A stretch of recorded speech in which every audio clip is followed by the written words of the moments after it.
Diamond Harbour অভিষেক বন্দ্যোপাধ্যায়ের বিরুদ্ধে বামেরা লড়াইয়ে নামালো তরুণ নেতা প্রতীকুর রহমানকে। শুক্রবার বামফ্রন্ট চেয়ারম্যান বিমান বসু রাজ্যের আরও 5 আসনের প্রার্থী ঘোষণা করেন। বামেরা প্রত্যাশিতভাবেই প্রতীকুর রহমানকে প্রার্থী করল। ডায়মন্ড হারবার কেন্দ্রে নাম ঘোষণার সঙ্গে সঙ্গে সোশ্যাল মিডিয়ায় প্রচার শুরু করেছে বামফ্রন্ট। লেখা হয়েছে নতুন নতুন স্লোগান। কেন্দ্রকে মুখ্যমন্ত্রী মমতা বন্দ্যোপাধ্যায়ের চ্যালেঞ্জ, আমি থাকতে, আমাদের সরকার থাকতে সিএএ এনআরসি করতে দেব না। সিএএ নিয়ে প্রধানমন্ত্রী নরেন্দ্র মোদীর গ্যারান্টির জবাবে চ্যালেঞ্জ ছুড়লেন বাংলার মুখ্যমন্ত্রী মমতা বন্দ্যোপাধ্যায়। একই সঙ্গে তিনি জানালেন, সিএএ যদি মাছের মাথা হয় তবে লেজ হলো এনআরসি। গোটা বিষয়টাকে বিজেপি চক্রান্ত বলে উল্লেখ করে মানুষকে সতর্ক হওয়ার বার্তা দেন মমতা বন্দ্যোপাধ্যায়। অসুস্থ বসিরহাটের বিজেপি প্রার্থী রেখা পাত্র ভর্তি করা হলো কলকাতার এক বেসরকারি হাসপাতালে। প্রাথমিকভাবে জানা গিয়েছে ডিহাইড্রেশন হয়েছে তার। পরিস্থিতি জটিল হওয়ায় তাকে কলকাতার বেসরকারি হাসপাতালে ভর্তি করা হয়। অসুস্থতার কারণে বাতিল করা হলো একাধিক প্রচার কর্মসূচি। প্রধানমন্ত্রী নরেন্দ্র মোদীর সম্পর্কে আপত্তিকর মন্তব্য মমতা বন্দ্যোপাধ্যায়ের। সেই কারণে মমতা বন্দ্যোপাধ্যায়ের বিরুদ্ধে নালিশ কমিশনে বিজেপি।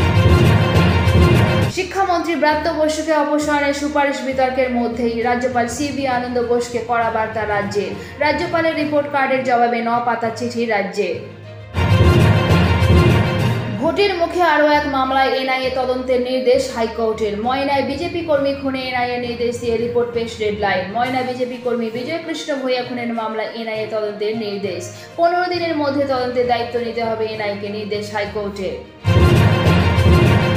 সন্দেশখালী নিয়ে তৃণমূলকে নরেন্দ্র মোদীর আক্রমণ, জবাব মমতা বন্দ্যোপাধ্যায়। সন্দেশখালীতে কিছু ঘটনা ঘটেছে, গ্রেপ্তারও করা হয়েছে। জমি সংক্রান্ত যা অভিযোগ আছে তা খতিয়েও দেখা হচ্ছে।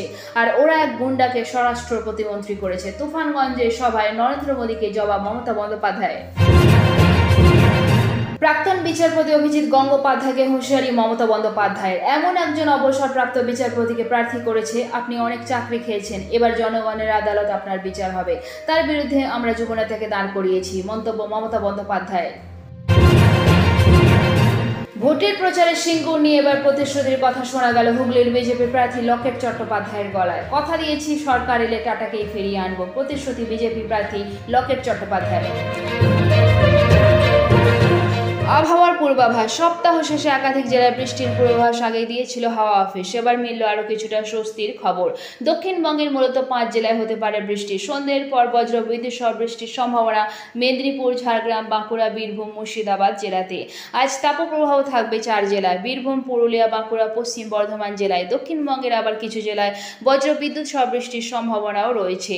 পূর্ব মেদিনীপুর, পশ্চিম মেদিনীপুর, ঝাড়গ্রাম, পুরুলিয়া, বাঁকুড়া, পূর্ব পশ্চিম বর্ধমান, বীরভূম, মুর্শিদাবাদ জেলায় বজ্র বিদ্যুৎ সহ বৃষ্টির পূর্বাভাস। দক্ষিণবঙ্গের মতো উত্তরবঙ্গের মালদা ও দিনাজপুরে গরম ও অস্বস্তিকর আবহাওয়া রয়েছে। উত্তরবঙ্গের উপরের দিকে 6 জেলায় আজ বৃষ্টির পূর্বাভাস রয়েছে। কোথাও কোথাও শিলাবৃষ্টিও হতে পারে, সঙ্গে ঝোড়ো হওয়ার আশঙ্কাও রয়েছে। দার্জিলিং, কালিম্পং, আলিপুরদুয়ার, কোচবিহার, জলপাইগুড়ি এবং উত্তর দিনাজপুর জেলায় বৃষ্টি ও ঝড়ের পূর্বাভাস।